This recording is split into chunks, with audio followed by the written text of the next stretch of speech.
and welcome to another Seize the Day. Today's Friday, August the 16th, and I trust that you guys are waking up, feeling refreshed, and ready to begin a new day.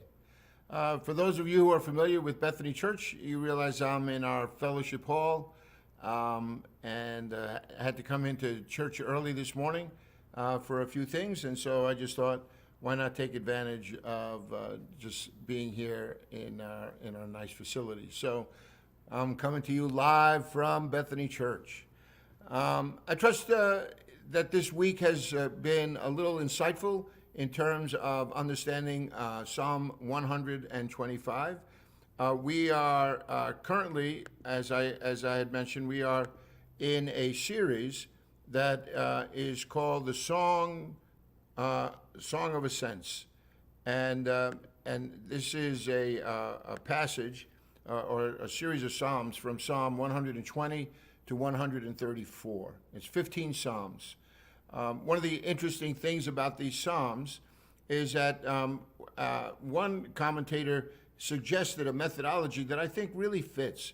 And he said, if you look at these 15 Psalms and break them up into 5 triplets, that they usually begin with a psalm of distress, a psalm of power, and a psalm of security. So a psalm of distress, a psalm of power, and a psalm of security. And so you go from 120, 121, 122, 123, 124, 125. And so this is the psalm that we're looking at this morning, Psalm 125. And it really does fit this whole idea of security, where we're finding this sense of confidence and assurance.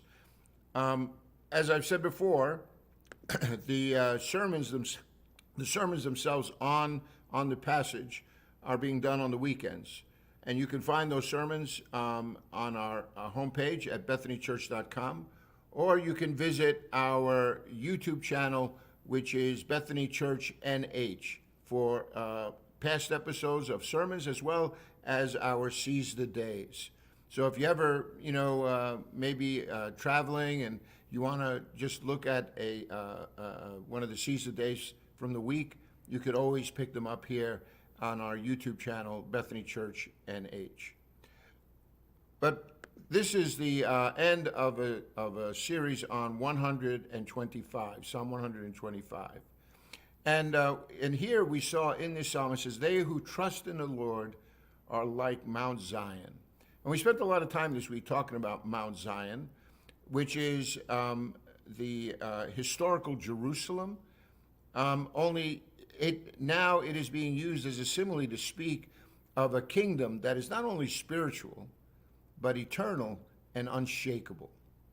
And we looked at a passage from Hebrews 12 that drew this contrast of what this Mount Zion was all about.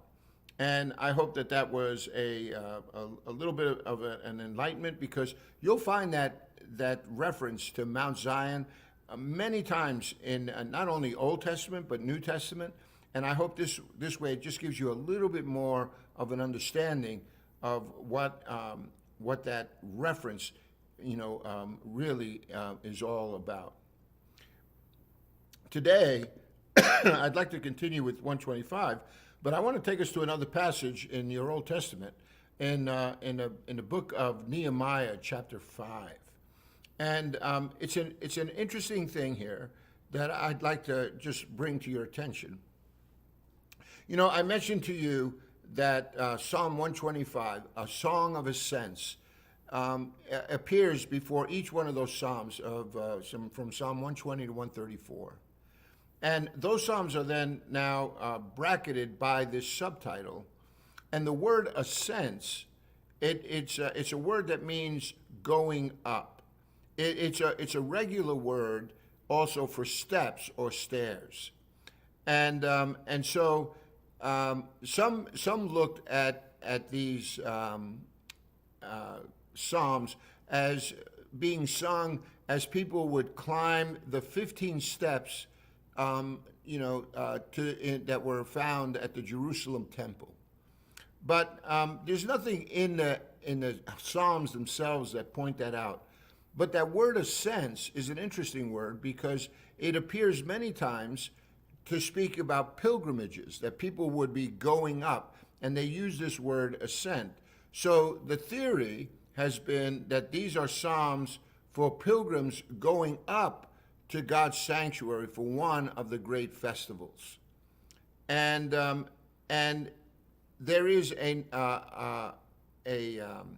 another one of these theories that not only was it going up to God's sanctuary for one of the great festivals, but they have a particular festival in mind that seems to fit the theme of a lot of these psalms. The theory notes that in the book of Ezra, exiles returning from captivity in Babylon, where they were exiled, right, are repeatedly said to go up to Jerusalem. And even Ezra speaks about his own journey in Ezra chapter 7, verse 9. He says, he had begun his journey, his ascents from Babylon to the first day of the month, and he arrived in Jerusalem, for the gracious hand of God was on him.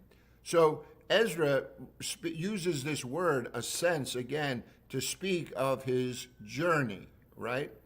And so if that's the case, then this puts this somewhere in all probability then around a time when Ezra and Nehemiah were doing their work. So to give people a little bit of a biblical context here, right? We have the nation of Israel that has become divided. And the northern kingdom has been taken away by the Assyrians. And then about 150 years later, somewhere around 586 BC, the Babylonians come and they completely overwhelm the southern kingdom, and they destroy Jerusalem, they destroy the temple, they carry off captives, and they disperse them throughout their growing kingdom. Now, following that, about 70 years later, right, we have the Persians that now rise up. And the Persians, well, they're a bigger dog than the Babylonians. And so they overwhelm the Babylonians. And there's a lesson in that too, right? Just, whenever you think you're all that, look how God brings someone else, right? And sure enough, the Persians come and they defeat the Babylonians. Only the Persians have a different foreign policy. Instead of capturing people and trying to assimilate them into their own kingdom, the Persians' policy was to allow the captives to go back into their land. Now, in all fairness, what the Persians were doing was just trying to gain favor. They let the people go back, but when they went back, they also put heavy taxes on them. So this was just a way of gaining more money, but they at least let the people go back into their lands, right? So Ezra goes back during this reign of Persia and goes back and begins to build the temple again. And what follows him later is Nehemiah, who will then come and begin to build the walls around Jerusalem, because they had been broken down, burned, all the gates. It was a complete mess. And it just, think about downtown Manhattan when the towers fell, and how everyone felt just looking at all that debris and all that carnage. The nation, is still recovering from that. But back in those days, boy, that was really heavy, wasn't it? So you can imagine going back to Jerusalem and seeing your temple destroyed and the gates around it, just in complete ruins. And when word comes to Nehemiah that the temple is built, but the city still remains with such visible signs of distress, Nehemiah prays, and God opens up a door for him, and Nehemiah leads the charge to go back and rebuild those walls. So why am I telling you this whole story? Because see, Nehemiah, in all probability, some people believe that these Psalms relate to them going up to the house of the Lord in Jerusalem.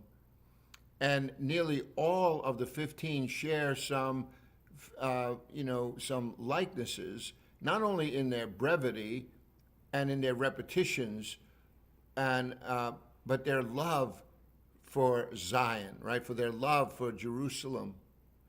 So, with a great festival as a background to them, we may see other things that bind them together. And if we're right, we might, in guessing one of those particular festivals, the Feast of Tabernacles, back in 445, presided over by Ezra and Nehemiah. And we might find in the songs of ascents, right, these songs of going up, this underlying unity that might help us to understand a little bit more about what's going on in the Psalms. So let me just recapture this thought for you, all right? The Psalms may reference this going up to Jerusalem for those festivals. And it may have in its mind one of the particular festivals that was presided over by Ezra and Nehemiah after they came back and began to rebuild the temple and rebuild the city of Jerusalem and its walls. And that's all written for you in Ezra and Nehemiah. And so what we found here is this opening line, right, in Psalm 125, where he says, those who trust in the Lord are like Mount Zion, who cannot be shaken, endures forever. As the mountains surround Jerusalem, so the Lord surrounds his people both now and forevermore. So there is this sense of security that comes. God is calling his people Mount Zion. He's saying, look, you're unshakable. You're enduring, right? This is this spiritual kingdom now. And so Jerusalem is standing now as a metaphor for the people of God being gathered together. And so this whole idea of security then is paramount in these verses. But though the encouragement of verses 1 and 2 are appropriate for any occasion, right, really, if you begin to think that maybe these verses do, in fact, refer to that going up to Jerusalem, perhaps during the time of Ezra and Nehemiah, it all of a sudden takes on a whole nother thought right here. Because if we imagine the Israelite community of the time enthusiastically, right, united under Nehemiah's leadership, we might be wrong in that assumption. Because while everybody was happy to be back, it wasn't like they came into into Jerusalem and everything, just began to turn up roses. No, there is a lot of strife that is taking place within this city. So much so that now I'm going to go back and read some passages from Nehemiah. But what I'd like for you to do before we do that is just listen again to Psalm 125 and look at verse 3. Because here, after having made this great assurance, right, that those who trust in the Lord will not be shaken, they will endure forever, that the Lord surrounds his people both now and forevermore. So that is a statement meant to reassure us, right, to give us confidence, a bit of security. He also has to acknowledge here in verse 3 that the scepter of the wicked will not remain over the land allotted to the righteous, for then the righteous might use their hands to do evil. So there is something that is taking place here that seems that there is this divided sense. There's trouble in the camp, right? And it's divided between those who are upright in heart and those who are the evildoers, right? Who are turning to crooked ways, which is just a way of saying they are no longer living life in accordance with God's will and his purposes. a person in the scriptures that is deemed righteous is because they are now reflecting God's will and God's ways. That's what it meant to be a righteous woman or a righteous man, is that I have put God's word into practice. And so consequently, there is this division now that has taken place. And people are feeling the sting of living in that type of environment. Does that not sound familiar? Does that not also speak of the days in which we're living? You try so hard to keep your eyes focused on the things of God, and yet it seems that in so many ways the world in which we're living is just trying to move us in an entirely different direction. That you think that right and wrong would be so obvious, and yet you come along and see how people are inventing ways of doing evil. And it can be really disheartening, and after a while you just feel like, I'm not feeling like Mount Zion. I'm not sensing that the Lord is surrounding us and protecting us. I'm not getting that sense of security, because I see that there's all this turmoil that's taking place, and people look more divided than ever. But that's because we live in this world that's broken. This world is under judgment. God is asking you and me to set our hearts and our minds on things above, to think his thoughts after him, to put a little pause button before we look at what we see being unfolding before us and draw our conclusions. Because God has drawn different conclusions. In the midst of Psalm 125, where there obviously is some trouble and some division, God is saying, yes, but those who trust in me, you're not going to be shaken, and you will endure. That you will experience God surrounding you now and forever. And so that is an experience that is being offered to those who now fix their hearts and minds on things above. And that's hard to do sometimes, right? And so when you get to verse 3 and saying, oh man, if this doesn't improve, people are going to lose heart. And you can see how that could happen, right? But the promise here is being made that God is not going to let the scepter of the wicked, the power of the locals whose noses have been put out of joint by Nehemiah's arrival, they're not going to remain over the land that's allotted to the righteous.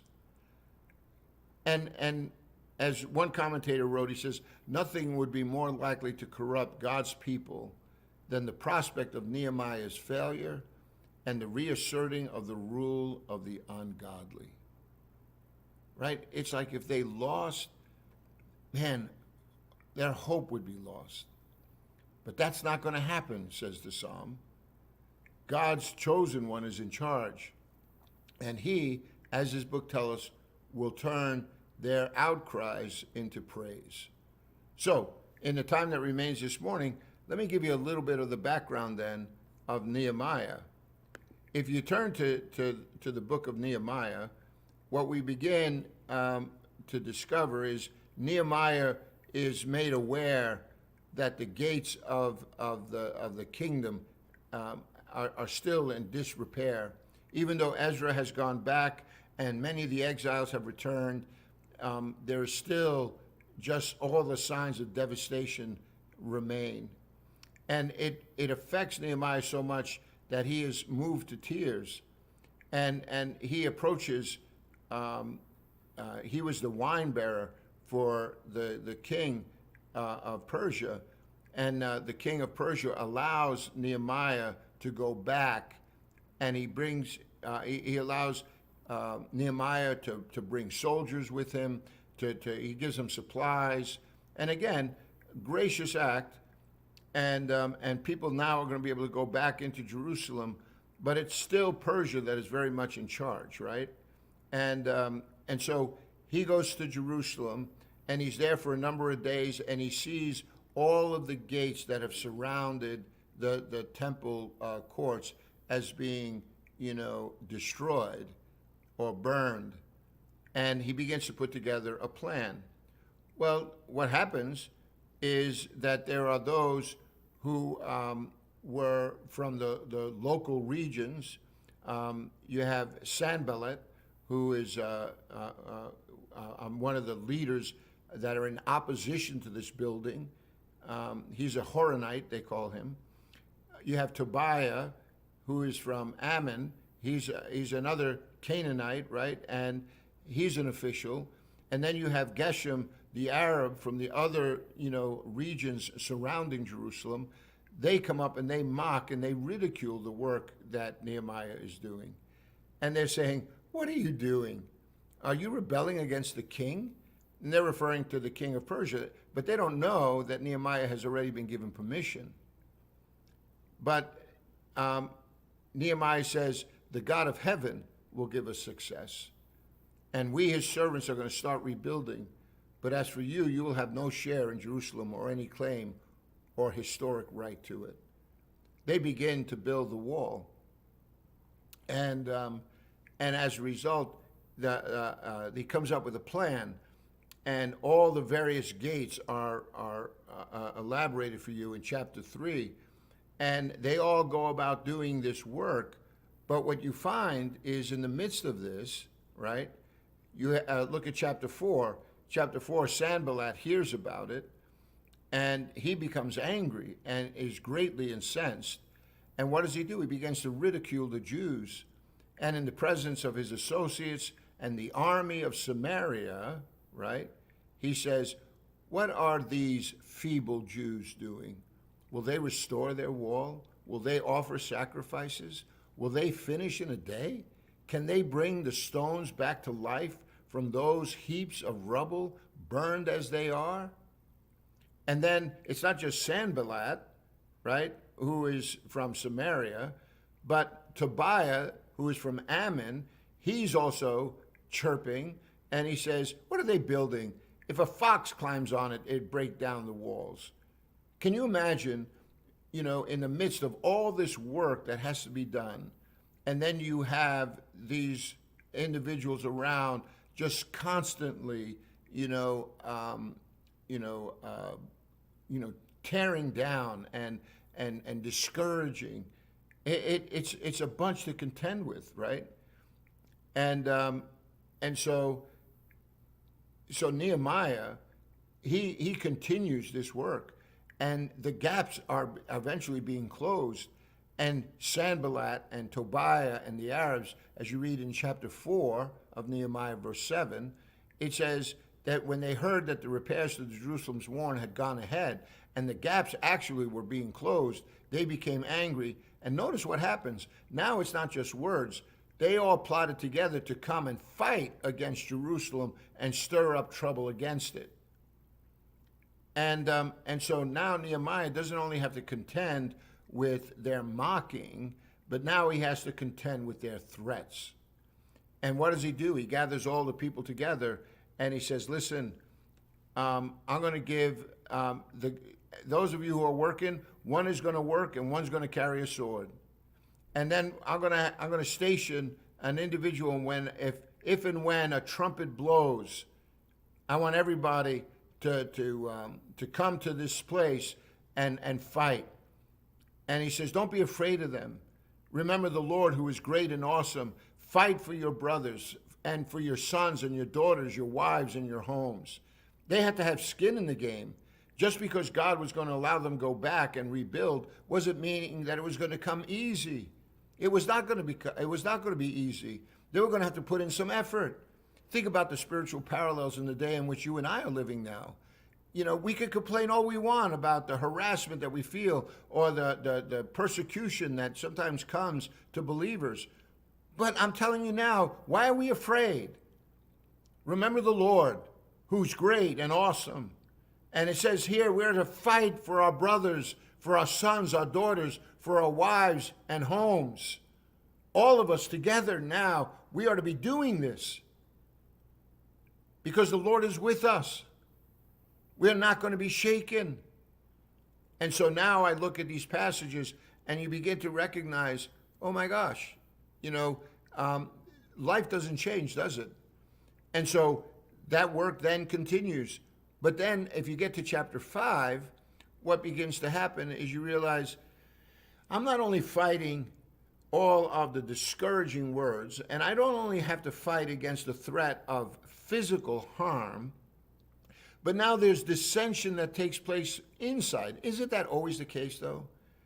Like my experience in church sometimes is it's not enough that I have to fight against the world, but then sometimes Christians can become at odds with one another, and it just makes it so hard to continue this work of God because internally there's so much strife and so much fighting. If you've ever lived through a church split, you realize that's tantamount, sometimes to experiencing a divorce in your own life. It's hard. And it breaks friendships and relationships, and the work of God is all of a sudden comes to a halt. And for what reason? Well, Nehemiah in chapter 5, he addresses that, and he continues to share with them that he hears them, and he sets the situation straight. And in setting it straight, it puts them on a path now to finish this work, and that's why when I go back to Psalm 125, and you hear the psalmist saying, "Listen, those who trust the Lord are like Mount Zion. We're not going to be shaken. We're going to endure. God is with us now and forevermore." And in the midst of all this turmoil, he says, the scepter of the wicked, it's not going to remain over the land allotted to the righteous.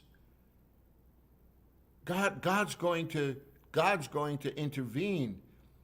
And you could see in the setting of Nehemiah, if it's true that these Psalms then were being written in reflection of those times when they would go up to Jerusalem to worship in that moments following their return from the exile, when things were still, in such upheaval.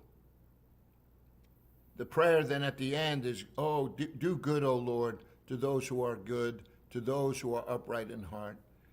But those who turn to crooked ways, the Lord will banish with the evildoers." It's the same in our day. You and I are being called to be faithful, to not let up, to fight the good fight of faith, to make sure that our eyes and our hearts are fixed on things above. Let's not be afraid. We're fighting for our sons, our daughters, our families. This is all about the remnant of God taking hold and letting our light shine. And God is the one who's going to surround us now and forevermore. He's telling you now, if we put our trust in him, we will not be shaken. We will endure forever. You got to remind yourself of these promises. And Psalm 125 does a good job of bringing that to the forefront. Well, I hope you gain a greater appreciation for Psalm 125. And I hope that becomes a part of your everyday, thought life. Make it a point to reread these Psalms so that they might become a source of great encouragement to you. My friends, thank you for a blessed week. Thank you for joining me today on this Friday, August the 16th. I trust that you'll seize the day and that you will always remember that God is good all the time. God bless you, my friends, and Lord willing, see you on the weekend or next week as we continue our studies together. God bless.